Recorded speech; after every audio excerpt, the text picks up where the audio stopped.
अच्छी तरह से वाकिफ हैं, मैं आप लोगों का ज़्यादा टाइम नहीं लूँगा, मगर आपको 2-3 चीज़ें बहुत छोटी सी हैं वो मैं बताना चाहूँगा कि जब 1857 के बाद गदर के बाद जब अलीगढ़ मुस्लिम यूनिवर्सिटी का ख्वाब सर सैयद के सहन में आया, तो हम कहते हैं कि जब किसी चीज़ की उत्पत्ति होती है तो उसका जन्म हमारे विचारों में हो जाता है, और जिन विचारों का जोश जुनून और जज्बे के साथ पीछा किया जाता है तो वही आने वाले वक्त का मुस्तकबिल बन जाता है। तो उस वक्त जो सर सैयद के साथ देखा था, उस ख्वाब को उन्होंने पूरा करने के लिए आप सब जानते हैं कितनी जोश जद्दोजहद, और उन्होंने अपना तन मन धन लगा दिया, और फिर वो जाके 1920 में उनकी वफात के बाद उनका ख्वाब आने वाले वक्त का मुस्तकबिल बन गया। और वो ख्वाब मुस्तकबिल में तभी आया कि उस वक्त आप जानते हैं कि 30 लाख रुपए के करीब की रकम हिंदुस्तान की कौम ने अपने तन मन धन से जमा करके जब अंग्रेजी हुकूमत को दी थी, तब अलीगढ़ मुस्लिम यूनिवर्सिटी वजूद में आई थी। और ये भी जानते हैं कि उस वक्त लोगों के पास ना तो पैसा हुआ करता था, न खाने के लिए रोटी होती थी, न प्लेट में निवाला होता था। तब इस कौम ने अपनी जेब से काट काट कर इस इदारे को मुस्तकबिल में एक वजूद में लाने के लिए जो मेहनत की, तो उसको आप देखते हैं कि आज के दौर में हमारे पास गाड़ियाँ भी हैं, पैसा भी है, खाने के लिए सब कुछ है, मगर हमें इस इदारे को बचाने के लिए हमारे पास ना तो वक्त है ना टाइम है, और कहीं पैसे की ज़रूरत पड़ती है तो जाहिर सी बात है कि आप लोग सब हमसे बेहतर ये लोग जानते होंगे। तो फिर हमें दोबारा से वो ख्वाब को देखना होगा, और उस ख्वाब को पूरा करने के लिए अब जो आज हम ख्वाब देखेंगे और उसको पूरा करने के लिए जिस जोश जुनून और जज्बे के साथ आज हम काम करेंगे, तो आने वाले वक्त में जिस तरह का मुस्तकबिल हम देखना चाहते हैं तो उसका ख्वाब हमें आज ही देखना पड़ेगा।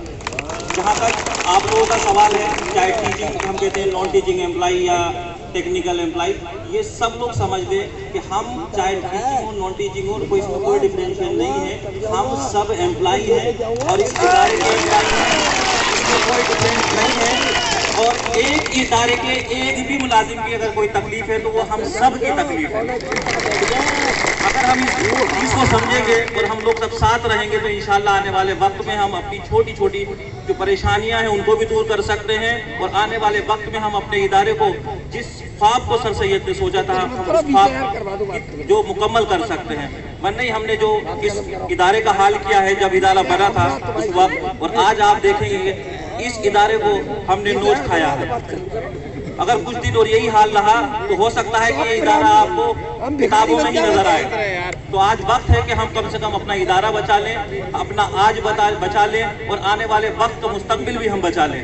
तो हम सबको एक साथ रहना है। जो हमारी परेशानियां हैं वो किसी एक की नहीं है, हम सब की हैं, चाहे इसी मेंबर हो, अमूटा हो, आप लोग हो, हम लोग हों, क्योंकि हम लोग आज यहाँ हैं तो उसमें आप लोगों का बहुत बड़ा कंट्रीब्यूशन है।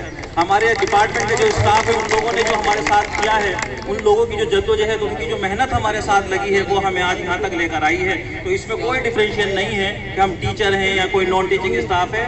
ये चीज़ मान के चलिए कि हम सब लोग एक हैं, चाहे कोई भी स्टाफ हो, और हम सब की परेशानियाँ एक ही परेशानी, हम सबकी परेशानी है, और हम सब मिलकर परेशानियों को इंशाअल्लाह दूर करेंगे। और वो बहुत जल्द वक्त आने वाला है कि धीरे धीरे हमारी सारी परेशानियां दूर होंगी और हम सब लोग आप लोगों के साथ हैं।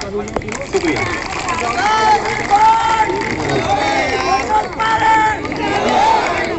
अगर फैसल भाई की इजाजत हो, जो हमारे सब कमेटी के जुझारू नेता हैं और इस धरने को बखूबी साथ में मिलकर चला रहे हैं, तो फैसल भाई की टोपी उतार के वो मुराद साहब को बनाना चाह रहे हैं, अगर इजाजत हो। वो अनस बनाएंगे, अनस अच्छा टोपी तुम ही बनाओगे? अच्छा हाथ लगवा लो, अनस का भी हाथ लगवा लो। चलिए दावत मिला दीजिए। बहुत शुक्रिया फैसल साहब, बहुत शुक्रिया, बहुत बड़ा दिल है आपका, बहुत शुक्रिया। अरे अभी तो पहने रहे, अब ये आपकी हो गई सर। अब ये टोपी हमने इन्हें पहना दी, अब ये टोपी इनकी।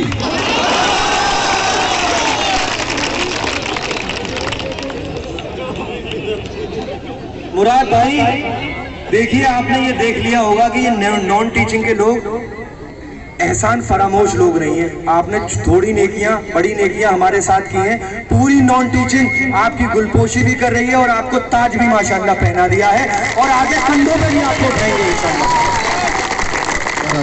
और दूसरी बात यह है डॉक्टर मुराद साहब डॉक्टर मुसफ़िर साहब भी तशरीफ ले आए हैं, एग्जीक्यूटिव काउंसिल के मेंबर। जोरदार तालियां बजाकर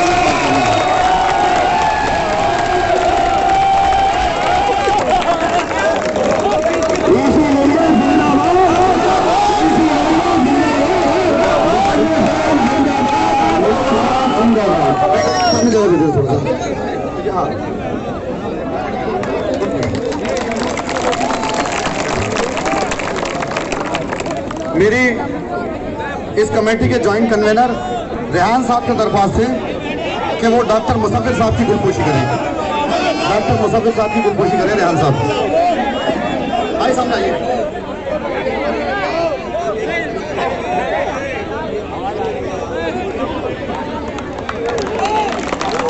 और ये सबकी तरफ से हो गई है साहब। साथियों, टेलीविजन साथियों से मैं बताना चाहता हूँ, यही थे हमारे मुसफ़िर भाई जिसने हमारी कमेटी में टेलीविजन के वेतन की बात जो झुकने नहीं दी, जो ये बदलना चाहते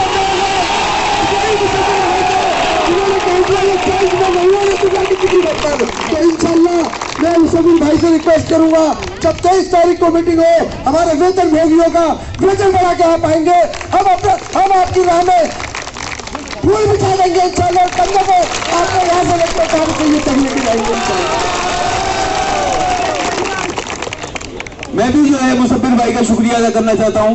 ये तो वो वाली बात आई है सामने कि जो यानी मिनट बदलना चाहते थे, उससे पहले जो मीटिंग हुई थी, जो कमाल इन्होंने किया था वो मैं आपके सामने बयान करना चाहता हूँ। वो कमाल ये था कि जिस वक्त वहां पर मीटिंग चल रही थी और पैसे बढ़ाने की बात हुई, तो वहां पर एक ये बात भी हुई कि पैसा हमारे पास इतना देने के लिए नहीं है, इतना पैसा हमारे पास नहीं है, हम 200 रुपए 250 रुपए नहीं बढ़ा सकते। तो आपने इतनी बड़ी बात कही वहां पर कि आप सोच भी नहीं सकते ख्यालों में कि इन्होंने कहा कि हम जितने भी टीचर हजरात हैं अपनी तनख्वाह में से 10-10, 15-15 हजार रुपए काट के इन लोगों के लिए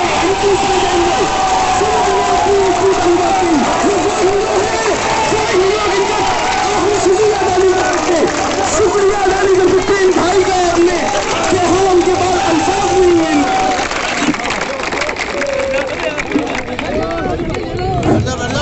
देखिए, असल में वजह क्या है कि डॉक्टर मुसफ़िर साहब आंदोलन से निकल के आए हैं।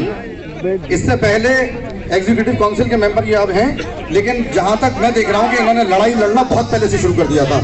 जिस वक्त पूरे हिंदुस्तान में एक आफत आई हुई थी और लोगों को जरूरत थी कोई हमारी आवाज उठाए, और उस वक्त टीचिंग स्टाफ एसोसिएशन की यूनियन भी नहीं थी, बल्कि अलीगढ़ मुस्लिम यूनिवर्सिटी में कोई यूनियन नहीं थी। उस वक्त जो आवाज उठाई सीए को लेकर वो डॉक्टर मुसफ़िर अली साहब ने उठाई, और वो महीनों तक अकेले दम पर अपने बलबूते आंदोलन चलाया इस हमारे टच पॉइंट पर। जोरदार तालियां बजाकर इस्तकबाल करें। और रही बात डॉक्टर वानी साहब, अभी आपने बहुत अच्छी बातें करी कि इंशाअल्लाह ताला इदारे पे जो भी होगा, देखिए अब आपकी दोस्ती नॉन टीचिंग से हो गई है, और जब आप जैसे सिफासारार होंगे ना हमारे बीच में, तो इंशाअल्लाह ताला यहाँ परिंदा पर नहीं मार पाएगा। बहरहाल अब मेरी डॉक्टर बच्चन अली साहब से दरख्वास्त है कि वो भी अपने कलमात से नवाजें।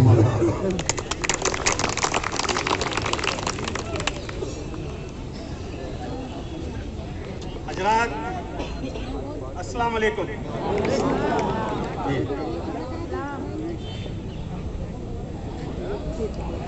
तो उससे पहले एक शख्स जो तख्त नशी था, उसको भी अपने खुदा होने पर इतना ही यकीन था। शुक्र मनाइए, अल्लाह ताला ने इतना बड़ा मनसब दिया है, ये जो मौका दिया है, इसमें एरोगेंट होकर जुल्म को बढ़ाने के बजाय इसका इस्तेमाल कीजिए, और जो गरीब लोग, मजलूम लोग, और ये जुल्म आपसे नहीं, बरस से जुल्म हो रहा है। 10 साल, 15 साल, 20 साल टेम्परेरी रखना, ये लगातार मौजूदा भी और इनसे पिछले भी हिटलर और उनके छोटे छोटे हिटलर से वो जुल्म करते चले आए हैं। इस पर अब लगाम लगाइए, और इसके लिए इसके लिए आपके पास अब कोई जस्टिफिकेशन भी नहीं बचता। High power committee executive council की, मालूम हो यूनिवर्सिटी एक्ट के मुताबिक एग्जीक्यूटिव काउंसिल यूनिवर्सिटी की हाईएस्ट गवर्निंग बॉडी होती है। जब इस हाईएस्ट गवर्निंग बॉडी ने अपने रिकमेंडेशन बहुत सोच समझ कर दे दिए, फिर उस पर लीगल ओपिनियन और तरह तरह के बहानेबाजी से उसको लंबा खींचने की क्या जरूरत है। लीगल ओपिनियन मांगना भी था, उसके लिए 1 हफ्ता काफी होता था, और जब तक निकल कर नहीं आए आप लोग सड़कों पर, तब तक कान पर जू नहीं रहेंगी। और ये समझ रहे ये लोग जो बैठे हुए हैं मनसब पर कि मुहिम जारी रहेगी और आखिर में जो हक है वो देना तो पड़ेगा ही।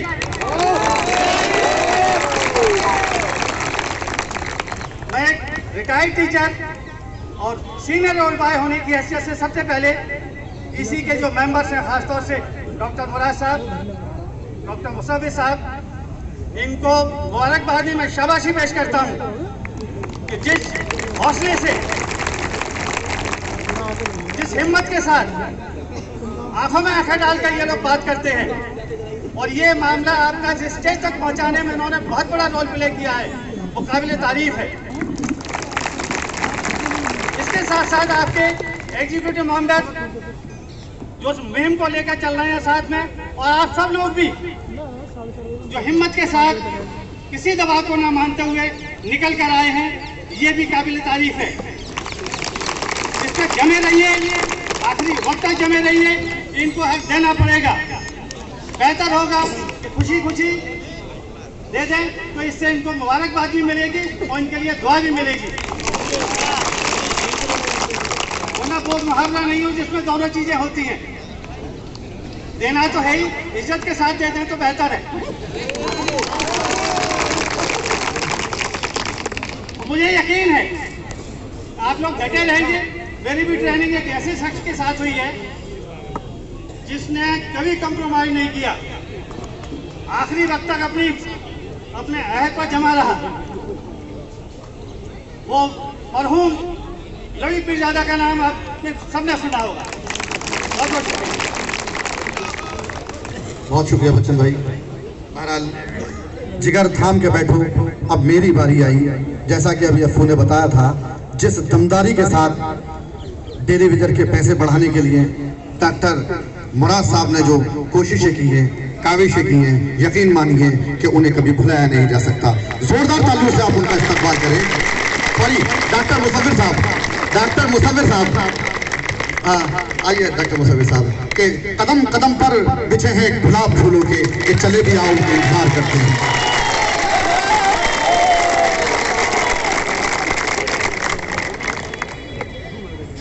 अस्सलाम वालेकुम। पहले मैं ये बता दूं कि मैं कोई मुकर्रर नहीं हूँ, जैसा ये लोग माशाल्लाह बोलना जानते हैं। मुझे पब्लिक स्पीचेस नहीं आती, मुझे काम करना आता है।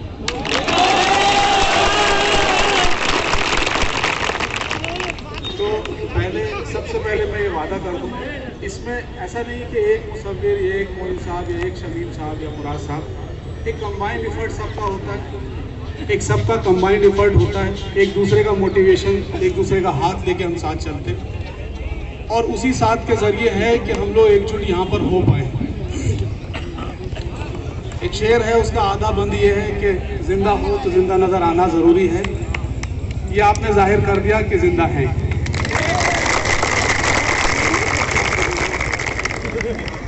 इन्होंने कहा कि आंदोलन चलाए हैं हमने, ये सच बात है। एक इमोशनल दौर था जिस वक्त आंदोलन कहाँ से चले और लीडरशिप आंदोलन चले, ठीक है। और आपने हम लोगों को ये सिखा दिया कि वही उसी तरीके के अहिंसावादी आंदोलन आप लोग भी चला सकते हैं, जिसमें आपको किसी लीडर की ज़रूरत नहीं, आप खुद में हर एक इंसान एक लीडर है।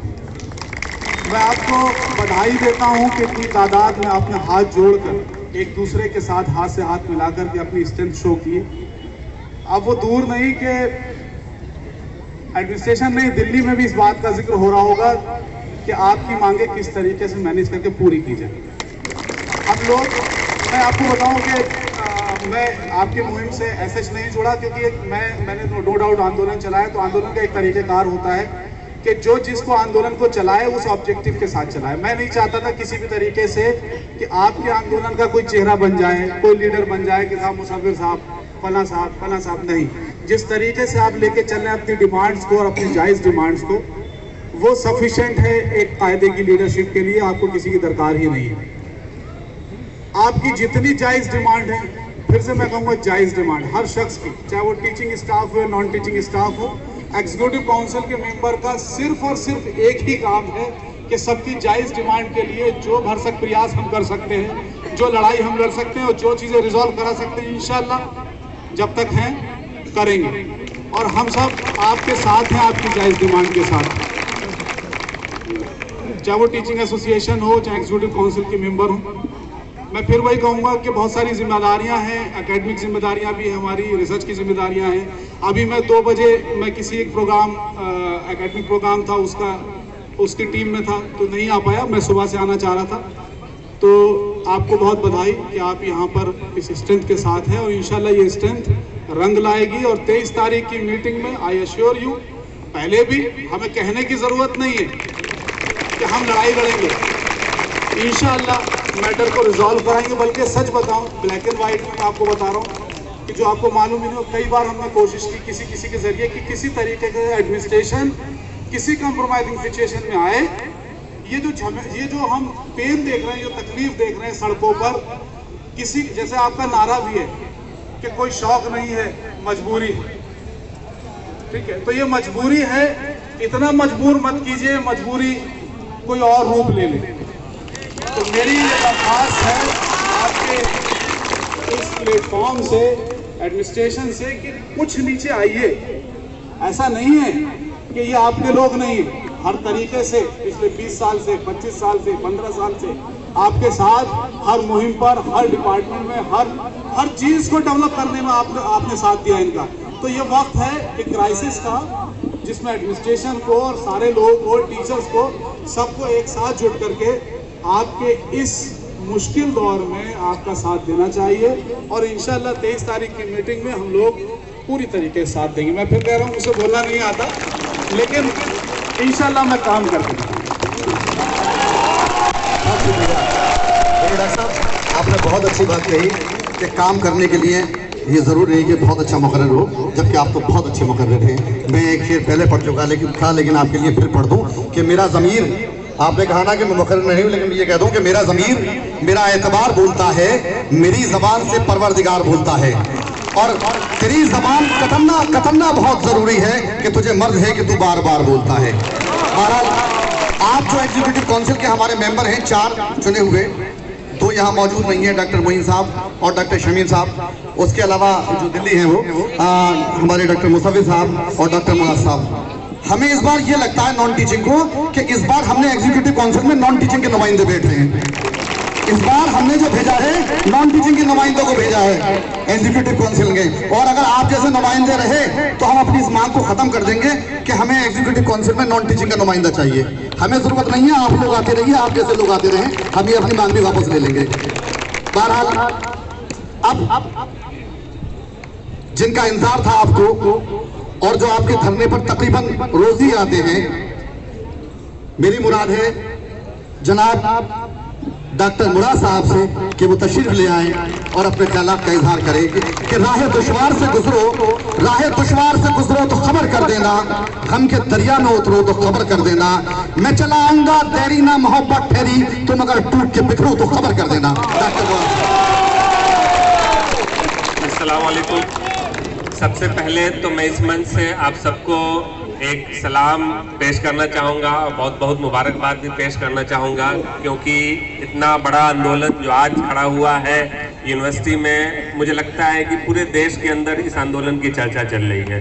शायद कोई ऐसी यूनिवर्सिटी होगी, शायद कोई ऐसी जगह होगी जहाँ इतना बड़ा आंदोलन, मुझे लगता है कि फार्मर्स मूवमेंट के बाद में किसानों का जो आंदोलन हुआ, उसके बाद सबसे बड़ा आंदोलन देखने को आज यहाँ पे मिल रहा है। इस मंच से मैं शुक्रिया अदा करना चाहूँगा उन लोगों का भी जो लोगों ने इस संघर्ष का और इस आंदोलन का साथ दिया, और साथ साथ में आज 45 दिन और आज 48 दिन कहा जैसे इन्होंने पूरे होने वाले हैं, और इतनी मजबूती के साथ खड़े होना, मुझे लगता है कि ऐसे दशकों में ऐसे आंदोलन नहीं हुए किसी यूनिवर्सिटी के अंदर में जो अलीगढ़ मुस्लिम यूनिवर्सिटी ने आज करके दिखाया है। इसके लिए मैं आपको बहुत बहुत बधाई देना चाहता हूँ, और ये याद दिलाना चाहता हूँ कि ये अलीगढ़ मुस्लिम यूनिवर्सिटी नॉन टीचिंग एसोसिएशन या टीचिंग एसोसिएशन या स्टूडेंट्स एसोसिएशन की जीत नहीं है। मुझे लगता है ये आज देश के डेमोक्रेसी की जीत होगी। अगर आज हमारी जीत होती है, अगर आज हमारे मांग पूरे कर दिए जाते हैं, डिमांड्स को कबूल कर लिया जाता है, तो हम ये बताएंगे कि हिंदुस्तान के अंदर जो संविधान है उस संविधान की जीत हमने करा दिया है। जिस संविधान पे बाबा साहब अम्बेडकर ने यकीन किया, जिस संविधान पे जवाहरलाल नेहरू ने यकीन किया, और जिस संविधान ने देश के राष्ट्रपिता महात्मा गांधी ने यकीन किया, हम भी उस संविधान पे यकीन करते हुए आज उस संविधान को लेके यहाँ पे लड़ाई लड़ रहे हैं अपने अधिकारों के लिए।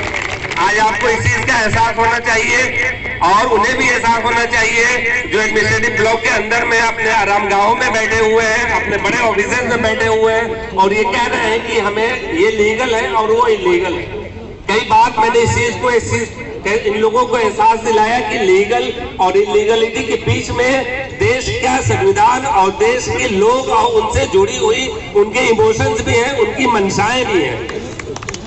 आप भूले नहीं कि वही चीजें जो लोग कहते हैं कि नॉन टीचिंग का गलत अपॉइंटमेंट हुआ है, जो लोग ये कहते हैं कि डेली वेजेस और जो रिवॉल्विंग फंड पे काम कर रहे हैं यहाँ कर्मचारी हैं, उनका अगर गलत अपॉइंटमेंट हुआ है तो ये बताएं और उनसे सवाल किया जाए। और मैंने सवाल किया और आप लोग भी उनसे सवाल करें, और मजबूती के साथ ये सवाल करें कि अगर ऐसी बात थी तो सुप्रीम कोर्ट ने उमा देवी रिकमेंडेशन क्यों दिया?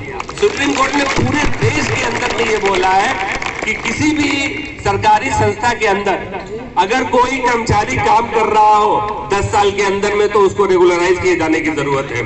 यही चीज उनको बार बार याद दिलाने की जरूरत है कि सुप्रीम कोर्ट की तो आदेश की बात सुन ले। हमारे देश के संविधान, हमारे देश के सरकार, और सरकार जो कहती है कि सबका साथ सबका विश्वास और सबका विकास, तो क्या इस विश्वास और इस विकास और इस साथ में क्या यहाँ के नॉन टीचिंग एम्प्लॉइज का साथ नहीं है? इनसे ये सवाल पूछा जाए। जो हमारे माननीय प्रधानमंत्री श्री मोदी जी ने कहा कि सबका साथ और सबका विकास चाहिए, तो इनको याद दिलाया जाए कि उस विकास में हमारे नॉन टीचिंग स्टाफ का भी विकास शामिल है, उस विश्वास में हमारे नॉन टीचिंग स्टाफ का भी विश्वास शामिल है, और उस साथ में हमारा भी साथ शामिल है। इसीलिए ये देश हमारे नागरिकों से बनता है, ये देश हमारे आला अधिकारियों से नहीं बनता, बल्कि एक आम अधिकारी, एक आम काम करने वाले एम्प्लॉइज, किसान, मजदूर और शोषित वर्गों से बनता है। इसीलिए उनको बार बार इस चीज की याद दिलाई जाने की जरूरत है। ये औरतें जो आई हैं अपने घरों से, जो लोग जॉब से आए हैं, लोगों ने कहा कि भाई जॉब डिस्टर्ब नहीं होना चाहिए। मैंने कहा ये तो आप डिस्टर्ब कर रहे हैं, ये नॉन टीचिंग तो कभी चाहता ही नहीं था। ये तो बहुत मेहनत के साथ में अपने सुबह से आके शाम तक काम करते हैं, जद्दोजहद करते हैं, लड़ाइयाँ लड़ते हैं, आपको पानी पिलाते हैं, आपको ड्राइवर के तौर पे आपके घरों से आपको ऑफिस तक ले जाते हैं। आपने शर्म ये सब बात कहते हुए क्यों आपने ऐसी बात कही है? अजान हो रही। ये कहते हैं कि नॉन टीचिंग स्टाफ, अभी हमने बात की कि पिछले जनवरी से, इसी जनवरी से इंक्रीमेंट नहीं मिला, डीए नहीं मिला, चिल्ड्रन एजुकेशन अलाउंस नहीं मिला, पेशेंट केयर अलाउंस नहीं मिला। ये 4 अलाउंसेस की बात पिछले रात में, 2 दिन पहले रात में भी एग्जीक्यूटिव काउंसिल में हुई। हमने कहा कि अगर जब तक नॉन टीचिंग स्टाफ के जो बहुत जेन्युइन डिमांड्स हैं, आपको इस चीज का एहसास हो कि हमारा खुद ही, जब हमारे आप जो मेहनत करते हैं salary section non teaching staff के लोग, एक दिन सैलरी नहीं आती है तो फोन करना लोग शुरू कर देते हैं कि सैलरी नहीं आई। आप कितने लोग हैं इसी कैंपस के अंदर में, आपको तो सैलरी भी मिली है। आज वुमेन्स स्टडीज है, आज कुछ ऐसे स्टाफ है जिनको 6 महीने से सैलरी नहीं मिली है। मैंने उनकी भी बात उनसे की कि आपको अफसोस नहीं आता, एक दिन का 1 घंटे की सैलरी लेट हो जाए तो आप सैलरी सेक्शन में फोन करना शुरू कर देते हैं, सैलरी नहीं आई। ऐसा लगता है हाहाकार मच गया देश के अंदर में, और दुनिया में पता नहीं कौन सी ऐसी चीज हो गई, सैलरी लेट से आ गई। तो जिन लोगों की 6 महीने से सैलरी आपने दी नहीं है, क्या उन लोगों को लेके आपको अफसोस नहीं आता? क्या आपको शर्म नहीं आता कि उनकी सैलरी रिलीज की जानी चाहिए? और साथ साथ में ये 4 ऐसी डिमांड्स हैं, ये मैंने एग्जीक्यूटिव काउंसिल में भी कहा कि ऐसी डिमांड्स हैं जिसके अलाउ किए बगैर, जैसा फैसल गांधी भाई ने भी कहा, अभी जो लोग जद्दोजहद कर रहे हैं, इससे पहले कि मैं भूल जाऊं इस मंच से उनका भी बहुत शुक्रिया अदा करना चाहूंगा। फैसल गांधी भाई, जकी भाई, रेहान भाई, और जिनका नाम नहीं ले पा रहा उनका और भी ज्यादा शुक्रिया अदा करना चाहूंगा, उनको मुबारकबाद देना चाहूंगा। मसूद राज भाई मेरे प्यारे, और साथ साथ में वो लोग जिनका नाम हम जानते नहीं हैं, ऐसा नहीं समझे आप कि जो लोग यहाँ आके बोल गए, जिनका माल्यार्पण किया गया, जो लोग स्टेज पे आके अपना नाम बता रहे हैं और जिनके नाम लिए जा रहे हैं, उनका कंट्रीब्यूशन नहीं है। ये हर आदमी जो ये सोचता भी है, वो हर आदमी जो ये जिसके पास ये ख्याल भी है कि नॉन टीचिंग स्टाफ के साथ में जुल्म हो रहा है, वो हमारे साथ है। उन सबका शुक्रिया, उन सबको धन्यवाद हमें बोलना चाहिए। बहुत मुमकिन है, ऐन मुमकिन है कि जो हजारों की, आज देखिए कितने लोग यहाँ पे खड़े हैं, हजारों की तादाद में मैं लोगों को देख पा रहा हूँ। ऐसा आंदोलन बड़ी मुश्किल से देखने को मिलता है अलीगढ़ में, तो मैंने अपने 8 साल के टीचिंग कैरियर में आज तक ऐसा आंदोलन नहीं देखा, इतना बड़ा आंदोलन नहीं देखा। इस चीज को उनको रियलाइज करने की जरूरत है कि देश में और इस यूनिवर्सिटी में सिर्फ 1 या 2 आदमी के जाने पे, ये यूनिवर्सिटी किसी एक आदमी और ये देश किसी एक आदमी के जाने पे नहीं चलता। यहाँ लोकतंत्र जब बहाल किया गया आजादी के बाद में, तो बताया गया कि देश के हर इंसान, महात्मा गांधी ने कहा था कि जब भी कोई पॉलिसी बनाए, जब भी कोई कानून बने, बाबा भीमराव अम्बेडकर ने यह कहा था कि जब भी कोई पॉलिसी बनाए तो सबसे पिछड़ा और वंचित वर्ग को ध्यान में रखते हुए पॉलिसी बनाया जाए। और उसी संविधान के बेसिक फंडामेंटल को आज हम भूलते जा रहे हैं अलीगढ़ मुस्लिम यूनिवर्सिटी में, जहां जो सबसे वंचित, जो सबसे कमजोर, सबसे पिछड़ा वर्ग है, उसी के बारे में हम नहीं सोच रहे हैं। वो जो लोग जिनको 8,000, आपको इस चीज का भी एहसास हो कि मेडिकल में जब आउटसोर्स किया गया और जो रिवॉल्विंग फंड पे लोग काम कर रहे हैं और आउटसोर्स किए हुए जो कर्मचारी काम कर रहे हैं, उनको 6-6 हज़ार भी सैलरी मिलती है। इस 6 हज़ार की सैलरी में आज के टाइम में क्या होता है, आज के वक्त में क्या होता है? क्या ये मुमकिन है कि हम अपने बच्चों को स्कूल भेज पाए? क्या ये मुमकिन है जो हम अपने बेटियों को स्कूल भेज पाए, उन्हें एजुकेशन दे पाए, जिसका सपना हमारे प्रधानमंत्री श्री मोदी जी का भी है? तो क्या ये उनके सपने को भी तोड़ने के जैसा नहीं हुआ? क्या हमारे सरकार में विश्वास करने के जैसा नहीं हुआ? ये बहुत गलत बात है, और ये ऐसी बात है जिसको लेके लीगली भी चैलेंज किया जा सकता है, गवर्नमेंट को लीगली चैलेंज किया जा सकता है, एडमिनिस्ट्रेशन को।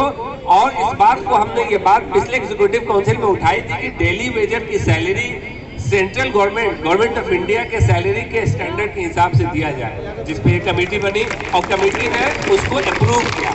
उनको आखिर में इस चीज का एहसास हुआ कि कहीं ना कहीं से चीजें गलत हो रही थी, लीगली भी गलत हो रही थी। तो मैं बावजूद इसके कि क्या लीगल है और क्या इलीगल है, मैं उन सभी चीजों से परे जाके ये बताना चाहूंगा कि कम से कम लोगों की जो आशाएं हैं, उम्मीदें हैं, जो इमोशंस हैं, जो यूनिवर्सिटी से जुड़ी हैं, जिन्होंने खून पसीने से यूनिवर्सिटी को सींचा है और सच में ये कहने की बात नहीं है कि खून पसीना लगाया है लोगों ने। आज आप देख लीजिए, सुबह से लेकर शाम तक जो लोग काम करते हैं, उनके अधिकारों के लिए, उनके अधिकारों का हनन हुआ, उनके अधिकार छीने गए यूनिवर्सिटी में। इस चीज को, ये बड़े अफसोस की बात है कि आज इतनी बड़ी तादाद में लोगों को अपने घरों को छोड़ के आना पड़ा। देखिए हमारे साथ में हमारी बहनें, हमारे लोग, औरतें बैठी हुई हैं। बड़े अफसोस की बात है कि घर छोड़ के आना पड़ रहा है। हमें घर भी संभालना है, डिपार्टमेंट भी संभालना है, एकेडमिक्स भी संभालना है, एग्जाम्स भी संभालने हैं। यकीनन आज इनको इस चीज का एहसास हो गया है कि इनकी यूनिटी खत्म होने वाली नहीं है जब तक इनके सारे जायज डिमांडों को पूरा नहीं किया जाए। और मैं बड़ी मजबूती के साथ आप लोगों को ये कहना चाहता हूँ कि जब तक अलाउंसेस नहीं दिए गए, मुझे बड़ा अफसोस हुआ है कि एग्जीक्यूटिव काउंसिल में बोलना पड़ा कि हिंदुस्तान में अलीगढ़ मुस्लिम यूनिवर्सिटी ही ऐसी जगह है जहाँ पे सैलरी बढ़ने की जगह सैलरी घटती है, और कोई ऐसी जगह हिंदुस्तान में आप पाएंगे नहीं, और कोई ऐसी जगह दुनिया में आप नहीं पाएंगे जहाँ सैलरी घटती हो लोगों की। ये पहली वाहिद ऐसी जगह है जहाँ पे सैलरी घटाई गई कर्मचारियों की। क्यों नहीं टीचरों की सैलरी घटाई गई? क्यों नहीं रजिस्ट्रार वाइस चांसलर की सैलरी घटाई गई? नॉन टीचिंग स्टाफ की सैलरी और अलाउंसेस क्यों रोके गए? अभी पिछले दिनों में स्कूल के टीचर्स की सैलरी लगभग 15 से 20 हज़ार में घटा दी गई। स्कूल के टीचर्स को कोर्ट के आदेश के बावजूद उनको ज्वाइन नहीं करने दिया गया। इस तरह की इलीगल चीजें तो यूनिवर्सिटी के अंदर में भी चली है। इस चीज का हमें एहसास हो कि एग्जीक्यूटिव काउंसिल ही नहीं, अमूटा और भी सारे जो बॉडीज हैं, राइट थिंकिंग लोग हैं, टीचर्स हैं, वो सब इस कॉज के साथ में आपके साथ बहुत मजबूती से जुड़े हुए हैं और हम अपनी डिमांड को हर प्लेटफॉर्म पे, हर मंच पे लगातार रखते जाएंगे और जब तक इनको पूरा नहीं करवा लें हम चैन से नहीं बैठेंगे। डॉक्टर साद बिन जाविर साहब का गुलपोशी करें, जो कि जॉइंट सेक्रेटरी हैं अमूठा के, बहुत जल्दी से। अजीज साहब बहुत जोरदार तालियां बजा के एक बार इस्तेमाल करें आप। अजीज सामाइन 15 मिनट का नमाज ब्रेक रहेगा, जमात तैयार है बिल्कुल।